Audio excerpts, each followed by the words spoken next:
Friends welcome to Sukamasri kitchen. Hi friends, எல்லோரும் எப்படி இருக்கீங்க? எங்கள் வீட்டுக்கு புது புது விருந்தாளியாக நிறைய பேர் வந்திருக்காங்க. அதில் பார்க்கலாங்களா? பார்த்திங்கன்னா டேலியா. இது கொடைக்கானல் சைடு நிறைய ஃபேமஸுங்க.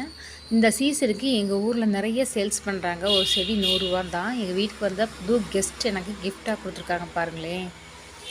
சூப்பராக இருக்குது. பார்க்க சின்ன பூவாக இருக்குதுங்க. இன்னும் 2 நாளில் பார்த்தீங்கன்னா இந்த மொட்டெல்லாம் வந்து நல்லா விரிஞ்சு பெரிய பெரிய பூவாயிரும். 2 பூ பிடுங்கிட்டாங்க. அதை எடுக்கவே வீடியோவே எடுக்க முடியல. அந்த மாதிரி தான் இது பாருங்கள். இது கிழங்கு அழியவே அழியாதுங்க. இருக்க செடி செத்து போனாலும் உள்ளுக்குள்ள கிழங்கு இருக்கும். அதை வச்சு வந்துக்கிட்டே இருக்குங்க. இதுக்கு அழிவே இல்லை.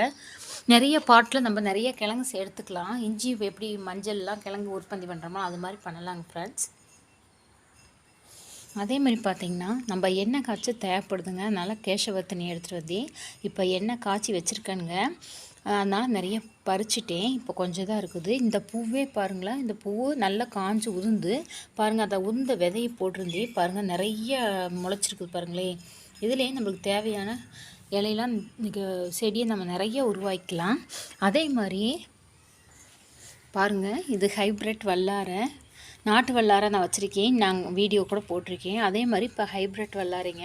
இதில் ஒரு 2 3 எடுத்து நம்ம புதினா சட்னி அரைக்கிற மாதிரி அரைச்சி சாப்பிட்டோம்னா செமையாக இருக்கும். அதை விட இது நல்லா இருக்குங்க. பாருங்களேன், நிறைய ரூட்டுகளாக வந்திருக்கு பாருங்களேன். இது கொஞ்சம் இது பண்ணான்னா ஒரு 2 கொத்தை எடுத்து நம்ம கீழே மண் தரையில் ஊண்டி விட்டுட்டோம்னா, இதை விட சட்டியில் வச்சுருக்க விட கீழே மண்ணில் வச்சோம்னா நிறையா ரூட்ஸ் வந்துடும். அதனால சரி வளரட்டும் சொல்லிட்டு வச்சுருக்கேங்க ஃப்ரெண்ட்ஸ். இந்த வீடியோ பிடிச்சிருந்தா ஃப்ரெண்ட் அண்ட் ஃபேமிலி ஷேர் பண்ணி கமெண்ட் பண்ணி மறக்காமல் சப்ஸ்கிரைப் பண்ணுங்கள். தேங்க்யூ.